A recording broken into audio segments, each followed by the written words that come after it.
أتينا لدار النبي الكريم وشوق الفؤاد إليها عظيم، فطوبى لكم أنتم أهلها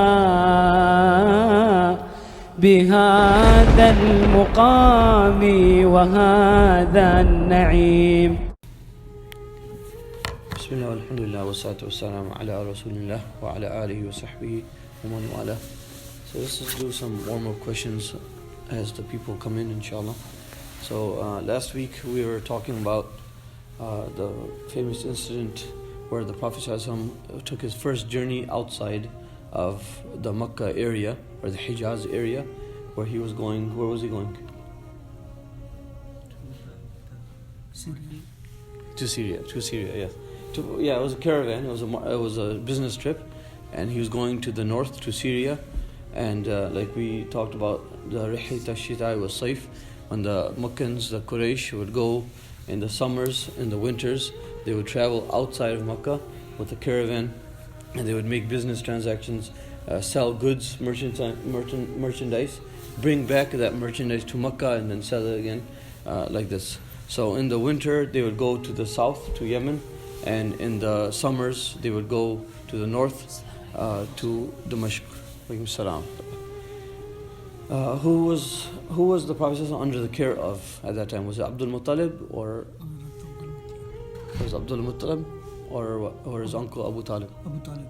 So yes. By that time, the Prophet's grandfather has passed away. Abdul Muttalib has passed away. The Prophet, they say approximately he was like 12 years old when this incident happened, and he was under the guidance or under the responsibility of Abu Talib, his uncle. So Rasulullah took his first trip when he was 12 years old, and we learned how Bahira or Buhaira, there's different ways of saying his name, Buhaira the monk, or Ar-Rahib, or Bahira Ar-Rahib. He saw the Prophet ﷺ, and he noticed some signs of prophethood. And then when he introduced himself and met the Prophet ﷺ in person and asked him some question, he was certain that this is the final messenger of Allah subhanahu wa ta'ala. When he realized that, that's when he told Abu Talib not to continue on the journey with Rasulullah ﷺ. So he told him to send him back, and Abu Talib, there's some reports that he took him back himself. Some say no, he sent him back with some others, and he continued on with his journey. Now inshallah we're going to continue on with the Prophet ﷺ's teenage years, basically when he was in his teens. So that was when he was 12 years old. When he was around 15 years old, another famous incident happened, which is called Harb al-Fijar. Harb al-Fijar, this is basically the sacrilegious wars. And these wars lasted for about 10 years. It was between the Quraysh, the people of Makkah, the Kanani tribes, and some of the other tribes, the Qais tribes, which were in the surrounding areas. And these tribes, the reason why they're called the sacrilegious wars, or Fijar, the war of Fijar, is first of all, they fought in the sanctity of the Haram, which is the Makkah Mukarramah. That's number one. Other thing is they started the war. They didn't care about the Ashhurul Haram, which is when the prohibited months or the sacred months, when you're not allowed to fight. They were also fighting in those months. So that was one of the first incidents where the Prophet ﷺ saw war up close and personal. But the Prophet ﷺ did not physically fight in the war, but it's related that he was about 15 years old, and he was handing the arrows to his uncles. So his uncles were shooting arrows, and he was handing the arrows to his uncles. On another narration is that he would go out and collect the arrows that were when an arrow would fly in and it hit its target, it would fall on the ground. He would go collect those arrows and hand it to his uncles so they can shoot it back at the enemy. Another incident that happened also around that age was Hilf al-Fudul, and this is a very famous incident, an important incident, even after the Prophet ﷺ, years later, when he was remembering about this, he was reminded about this hilf, about this covenant that they made. He said, لَقَدْ شَهِدْتُ مَعَ عَمُومِتِي حَلْفًا فِي دَارِ عَبْدِ اللَّهِ بْنِ جَدَعَانِ. He said that I was witnessing, I witnessed, or I was part of this conference, you could say, in the house of Abdullah ibn Jada'an. ما حب أن لي به حمر النعم. He says that even if I was offered red camels, meaning like red Ferraris, even if I was given this as an offer to trade in lieu of being at that, being just present in the hilf, I would not give it up. Meaning that this was so important to me, and the witnessing of that was so important that the Prophet would not give it up for anything. And this was a very important thing. The story background behind it: there was a man from Yemen, from the Zabidi tribe. He came from Zabid, from this area in Yemen, and he brought some merchandise. He came as a merchant, so he came to Makkah Mukarramah to do some trade. He met Al-As ibn Wa'il, one of the leaders of Makkah, a very prominent man and wealthy man in Makkah, and he sold his merchandise to him. As ibn Wa'il told him, I'll give you the money in 1 or 2 days. So this Zabidi man stayed behind waiting for his payment. When the day of the payment came, he went up to As to ask him, where's my money? He says, what money? So he says, I don't owe you anything, I don't know who you are. He just basically went against the business transaction, whatever it was, and he said to him that I'm not going to give you money, I don't owe you anything. So this man, being desperate, he just gave all his belongings to this man. He's not getting his money. So he kept on going from one person to another asking for help. Nobody wanted to help because As ibn Wa'il was a prominent figure in Makkah, wealthy man, strong figure, so they didn't want to go against him. So nobody offered any help. This man finally went to the Kaaba. He said he took off his shirt and started crying, putting dust. And for example, they would do that at that time. And he started asking people for help. One of the uncles of the Prophet ﷺ, Zubair ibn Abdul Muttalib. So Zubair ibn Abdul Muttalib, he saw this man and he asked, what's going on, what's the story behind this? And he was told the background story that As ibn Wa'il took his money and basically he's not paying him. So Zubair at that time, the uncle of the Prophet ﷺ, called Banu Hashim, called his family, called Banu Taym, and also Banu Zuhra. He brought these clans together, and they got in the house of Abdullah ibn Jada'an. Now Abdullah ibn Jada'an was a very wealthy man in Makkah, and he was known for his generosity. So he would cook. And in one of the hadith, for example, the Prophet ﷺ remembers Abdullah ibn Jada'an. He said, when I was a young boy, I would go walk in the marketplace, and he said when it was really hot, I would take shade under the cauldron, you could say, the digchi, the dig, the huge dig. So he said I would take shade under that dig. So you can just imagine how big that was. And this is nothing that uncommon of that area. People who were very generous, they would cook. Remember, the Hajjaj were coming in and different stuff. So they would cook big, huge meals for like maybe hundreds or thousands of people, and they would feed these people like this. So Abdullah ibn Jada'an was a very famous man. He was generous, kind of like Hatim bin Tai. He's also another man that was famous for his generosity, and but unfortunately he passed away as a kafir. He did not accept Islam. But this man, Abdullah ibn Jada'an, he held this conference in his house, and he also cooked the food for all those present. The Prophet ﷺ was one of those present. So he was there and he witnessed this hilf where they made a covenant. They said, we're not going to let any dhulm take place in the sacred city of Makkah Mukarramah, and we're going to do whatever it takes. Even if we have to give up our lives, we're going to fight for the mazloom. We're going to fight for the oppressed. So this is a very important thing that happened. And the Prophet ﷺ, again, he was years later when he was reminded about this, he said, if I was called upon the hilf even now, I would respond to it. Meaning that this is something, and this is, it's general. I mean, in Islam, we're always taught by Allah subhanahu wa ta'ala in the sunnah of the Prophet ﷺ to help the mazloom, to go help the oppressed and help them against the oppressor. Actually, in one of the hadith, the Prophet ﷺ says that help the oppressed also help the oppressor. So unsur akhak al-zalim wal-mazloom. Help your brother, the zalim and the mazloom. So the Sahaba, they're like, okay, we understand mazloom, he's oppressed. We understand how we can help him. We can, give him our support. But how do we help the zalim? How do you help someone who's doing dhulm on others? The Prophet ﷺ says, you stop him from his dhulm. You help him by stopping him from doing his oppression. because we know the oppression, there's going to be recompense He's going to give on the Day of Judgment. Everyone who does dhulm, on the Day of Judgment, we're going to stand in front of Allah subhanahu wa ta'ala. And like the Prophet says in another hadith, الظُّلْمُ ظُلُمَاتٌ يَوْمَ الْقِيَامَةِ, that dhulm will be darknesses, not just one darkness, but darknesses upon each other on the Day of Judgment. So Allah protect us from being from the zalimeen. What was So- the name of that Yamani? Sorry? What was the name of that So Yamani? he was from a place called Zabid. So it's Zabidi. He was, What's his name? I don't know. Yeah, Allah Alam. I'm not sure. But there was a famous scholar. Forgot his full name, but he was the one who did Mukhtasar of Bukhari, and it's called. I forgot what it's called, but it's Al-Zabidi, rahimahullah. He's also, I believe, he's from the same tribe. So one of the things that we learn also is that Allah subhanahu wa ta'ala protected Rasulullah sallallahu alaihi wasallam, and just like all the Anbiya, they're ma'soom. They have the asma, meaning they're protected from doing anything lewd or evil or anything bad. They're protected from this. So they're ma'soomeen. So Allah subhanahu wa ta'ala, in His tarbiyah of the Prophet sallallahu alaihi wasallam, since he was young, everything was in that tarbiyah to protect him from doing these things. And even the shaqal sadr that we talked about, taking out that hadhuka min shaitan, the angel took out that piece of flesh or whatever it was, and took that out. So Rasulullah sallallahu alaihi wasallam was protected from all kinds of lewdness.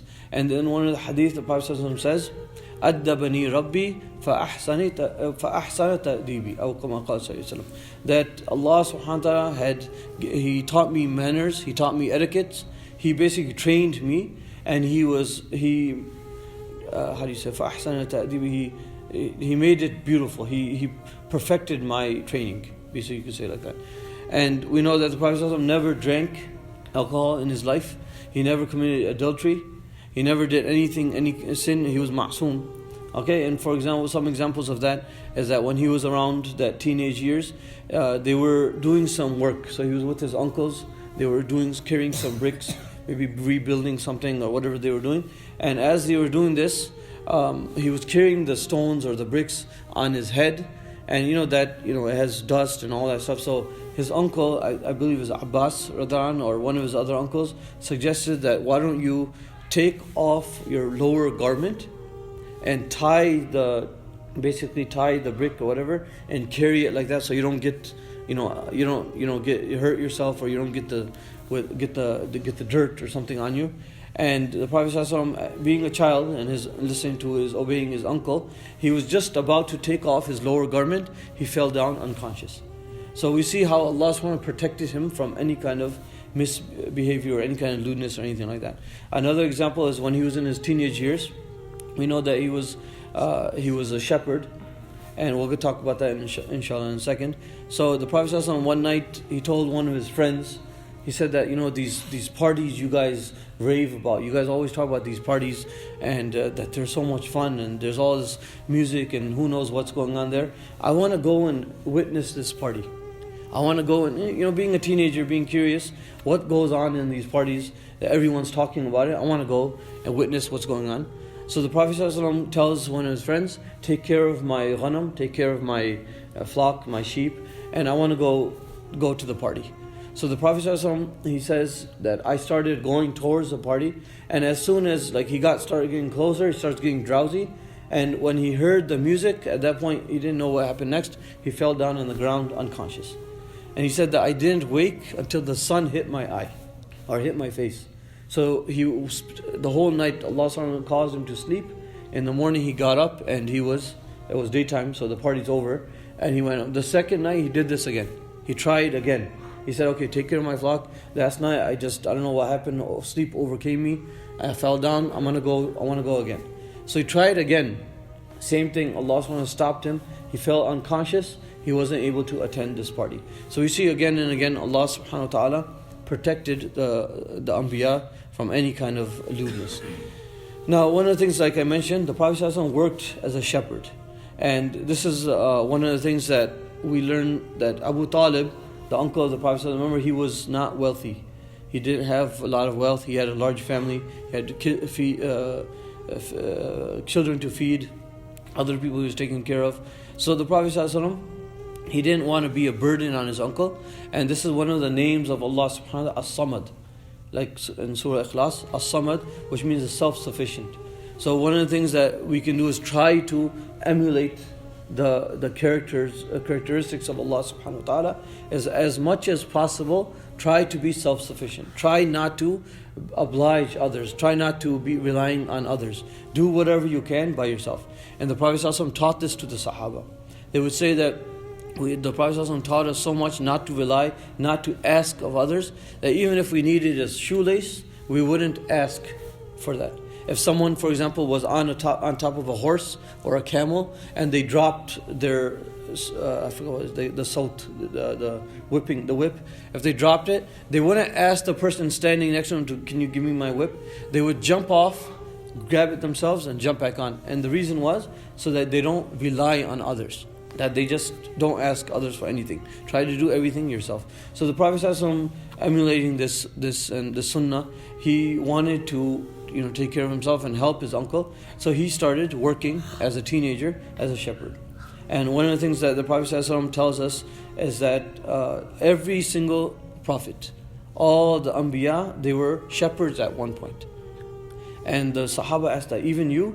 And the Prophet ﷺ said, yes, I used to graze the sheep of the Makkans for small, it's called a qirat, which is a qaratit or qirat. It's like a small, 2.2 ounces of silver, small little coin. Said that just for that I would graze their sheep. And this is one of the things that the ta'deeb, the training of the prophets. They go through this training so that they can get ready for their mission, which is to call the people and guide the people to Allah subhanahu wa ta'ala. So we know also, like Musa alayhi salam, it's a famous story in the Quran, and that's actually how he got married also. When the Musa alayhi salam was running away from Fir'aun, he went to this city, far away city, and there was a person in there named Shu'aib.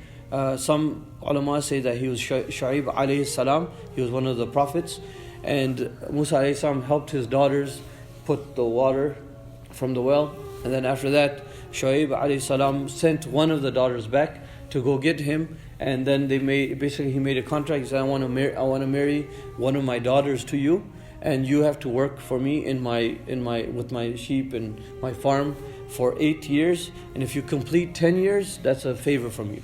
So Musa alayhi salam actually completed 10 years. He did this and he got married also at that time. So we know that all the prophets at one point or another, they were shepherds, and again this is to get them ready for the great mission that they're going to be doing next. And one of the things I want to talk about today, inshallah, some of the benefits of being a shepherd. So for example, one of the things is a lot of time for thought and reflection, deep reflection. And we know that in the Quran, Allah subhanahu wa ta'ala tells us, يَذْكُرُونَ قِيَامًا وَقُعُودًا وَعَلَى جُنُوبِهِمْ, and they also يَتَفَكَّرُونَ فِي خَلْقِ اللَّهِ. So they say that, oh Allah, مَا خَلَقْتَ هَذَا بَاطِلًا, you did not create all this in vain.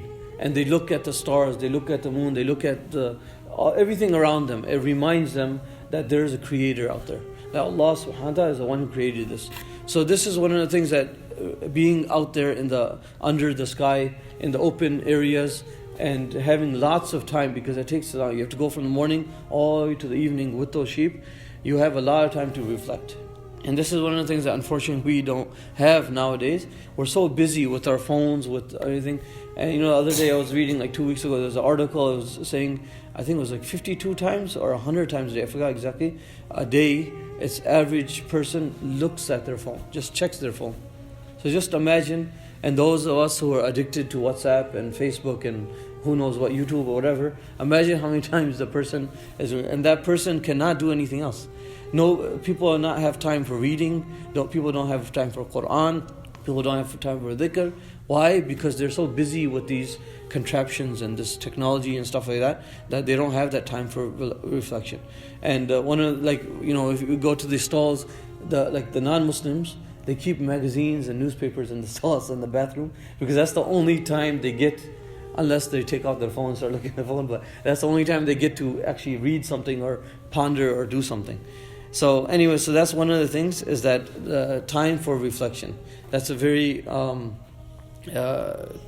that's a very good point that we can learn, as a person who's a shepherd has a lot of time for reflection. Another thing is learning how to protect your flock. So we know that a person who is a shepherd has to take care of the flock. They're responsible at the end, and they have to follow them around. You can't be looking around, sleeping or anything like that, because just like that, the sheep can go missing, and then there's wolves, beasts and other animals who are just ready for you to slip so they can eat, they can have their meal too. So one of the things is that we learn how to protect the flock. You learn how to protect the sheep, and this is also something the Prophet for his adab, for his ta'deeb that he learned. And we know from one of the stories, for example, in the hadith, the Sahih hadith, the Prophet one time, the Sahaba were in the middle of the night, they're sleeping, it's dead in the middle of the night, total darkness, and all of a sudden there's a loud sound that comes from outside the city. So everyone wakes up, everyone in the city basically wakes up in fear, like, what is that? Is some army attacking, or what's going on? So when the people, by the time they get up and they go out of the house to go see, out of their homes to go see what's going on, they see the Prophet already on his way back. He's on one of the horses. He has a sword around his neck, and he's coming back. He says, "Lam tara'u, lam tara'u. Don't fear, don't fear. There's nothing to be afraid of. I checked it out already." So the Prophet, before they can even get out of their homes, he was on his way back by himself in the middle. And there's no street lights. There's no flashlights on your iPhones. There's no anything like that. He went out in the middle of the night, not even holding a lantern or a candle or anything. Went out in the middle of the darkness to go check out what it is, to protect the people of Medina. So we see that this also teaches you fearlessness and that kind of stuff. Another thing, for example, the Prophet tells us in a hadith, he says that فَعَلَيْكَ بِالْجَمَاعَةِ, that stick to the jama'ah. So again, when his younger years, when he's looking at these sheep and noticing them and the way they act and stuff, he says, فَعَلَيْكُمْ بِالْجَمَاعَةِ, meaning stick to the jama'ah. Stay with the groups. Don't be by yourself. Don't make your own groups. Don't be staying away from the masjid. Don't be doing these kind of things. But stay with the people. Stay with the jama'ah. Jama'at al-Muslimin. فَإِنَّ ذِبْ يَأْكُلُ الْقَاسِيَةِ. The al-Qasiya is a sheep that has strayed from the flock. So basically, the wolf, when it's watching, and just like the shaitan for the humans, what it does is the shaitan watches for us to stray from the group. As long as you're together, like the sheep are together, the wolf can't attack. But once one just strays from the pack and separates from the group, that's when the shaitan attacks, and that's when the wolf attacks. Another thing that we learn is the different personalities of sheep. So when a shepherd is taking care of these sheep, he learns or she learns a lot of patience. And that is because the sheep, again, they're not fast animals. They take their time. They're kind of, they do their own kind of thing. And you have to kind of, get them together. You have to guide them to the right path and that kind of stuff. So you learn a lot of patience. And you also learn a lot of different personalities. Some might be stubborn. Some might be just kind of dumb, and they kind of do things that you're not supposed to do and go in areas where you're not supposed to go. And you have, different types of sheep. And one of the things that we learn, for example, is the effect of the flock or the herd, you could say, on the shepherd. So, for example, the famous hadith of the Prophet ﷺ, where he says that Allah subhanahu wa ta'ala tested 3 men from Bani Israel. So from the people before us, from Bani Israel, there were 3 men. One of them were a leper, another person was a bald man, and the third person was a blind man. And these 3 were tested by Allah subhanahu wa ta'ala. An angel came to the leper, and he says to him that, what do you want the most in life? And he says, I wish I had clear skin, good skin, so that the people they would converse with me, talk to me, and I can have friendship with the people and not be estranged from the people. So he says that, okay, inshallah, Allah subhanahu wa ta'ala will give you that, and Allah will give you a cure from your illness. And also tell me, what kind of animal do you like? What do you like the most? So this man says, you know what, I like camels. So the angel gives him a camel, a pregnant camel, and says, may Allah ta'ala put barakah in this. He's cured from his illness also. And after years, that one pregnant camel becomes a valley full of camels. So not only does he get cured from his illness, but he becomes extremely wealthy. The second person was a bald man. And this bald man, the angel comes and says to him, what would you like the most out of everything? And he says, I want to have fine hair, beautiful hair, silky hair, so that people will, again, I can have friends, people won't like look down on me, like this bald man, what's going on with this guy, and he's old and this and that. Okay? So, but he wanted this. And so he says, may Allah, give you a cure for that, inshallah. And what kind of animal do you like the most? He said, I like cows. So he gives him a pregnant cow. And again, after years, this pregnant cow becomes a valley full of cows. He becomes extremely wealthy. The third person, the blind man, the angel comes to him and asks him that, what do you want the most? He says that I would like my eyesight back. He said, I want my eyesight back from Allah subhanahu wa ta'ala, so that I can look at the people and I can look around me and I can look at the world around me. And he says, what kind of animal do you like? He said, I want a sheep. I like sheep. So he's given the sheep, and again, with the barakah, Allah subhanahu wa ta'ala bless him, and he gets a valley full of sheep. Now that same angel, remember it's a test from Allah subhanahu wa ta'ala, so that same angel comes back years later when they have all that wealth, and he disguises himself as a leper. He comes as a leper, and he comes as like ripped clothes and that kind of. And he comes up to the door of this ex-leper, or this, he was previous leper. And he knocks on the door, and the man answers. He says to him that, I ask you in the name of Allah subhanahu wa ta'ala, please give me some wealth that Allah subhanahu wa ta'ala has given you. And this man says to him that, what, go, I'm busy, just go away, don't come here. And he says, no, I need some wealth, and Allah has blessed you with a lot of wealth. And he says, no, you got something wrong. This is from my parents. I got this from my grandfather. I got this from my father. This has been being passed down from my generation to generation. And he says, the angel says to him, that if you are lying, then may Allah subhanahu wa ta'ala make you back the way you were. Put you back in the position that you were. And he leaves. And that person, because of the bad dua of the angel, this person becomes a leper again. And not only that, his whole valley full of camels are basically destroyed, or they get killed, or disease, or whatever happens. But he loses all his wealth. The second person, this bald man, the angel comes as a bald man. He comes with old clothes. He says, I've lost my horse or my camel, lost all my supplies. I have nothing to eat. Can you give me some of the wealth that Allah subhanahu wa ta'ala has given you? And again, he says, I don't have time for this. Go to someone else. And he says to him that, I recognize you. Aren't you that same man that was blind? That was bald, and that same man that was poor, but Allah subhanahu wa ta'ala gave you wealth, and He gave you hair back, and He gave you wealth. He said, no, you have me mistaken for someone else. I got this wealth from my parents. So he said, okay, if you're lying, may Allah subhanahu wa ta'ala return you like you were in the past. Same thing. He goes back to his previous state. And the third person, a blind man, the angel comes, and he says to him that, I ask you by Allah subhanahu wa ta'ala, give me some of the wealth that you have been given. And this blind man gives a different answer. He says, yes, by Allah, I was blind and Allah subhanahu wa ta'ala cured me. I was poor and Allah subhanahu wa ta'ala gave me wealth. So here, you see this valley of sheep. Take as many as you want. I don't care. Take as many as you want. The angel says to him right there, he says, may Allah put barakah in your wealth. May Allah put barakah in your health. I don't want anything. I'm actually an angel. This was a test from Allah, and you have passed your test. So one of the things the ulama mentioned in the sharh of that hadith, in the explanation of that hadith, is that the camels and the cows, the shepherds, you could see, like if you go to the countries where there are shepherds, where they have these herds and stuff like that, the people who take care of camels and the people who take care of cows, they have a different characteristics. They have different kind of they're different. The personality is different than, so for example, a person who is taking care of sheep.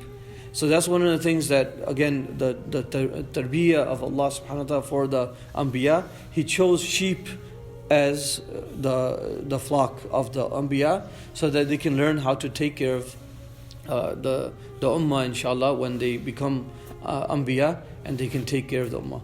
And not only that, but every single one of us, in the hadith of the Prophet ﷺ tells us that كُلُّكُمْ رَاعٍ وَكُلُّكُمْ مَسْعُولٌ عَنْ رَعِيَّتِهِ أو كما قال صلى الله عليه وسلم. That every single one of us is a ra', meaning every single one of us is a shepherd, and every single one of us is mas'ul, meaning we are responsible for our ra'iyya, meaning our flock. So for example, a father is responsible for his family. A mother also is responsible for her family, for her kids. Okay, a boss in a workplace, for example, or a manager is responsible for the people under him. And an imam, for example, is responsible for the people in the masjid or in the community. So every single one of us, even if we have one child or we have 10 children, we are responsible for that flock. And we are going to be held responsible in front of Allah subhanahu wa ta'ala. So we should become like the Anbiya, become worryful, have that worry in our hearts, the fikr inshallah of the Anbiya in our hearts, that how is this flock going to be saved from the hellfire and how they will get into Jannah inshallah. May Allah subhanahu wa ta'ala give us the tawfiq to be of those inshallah. Subhana rabbika rabbil izzati amma yasifun. Salamun alhamdulillah.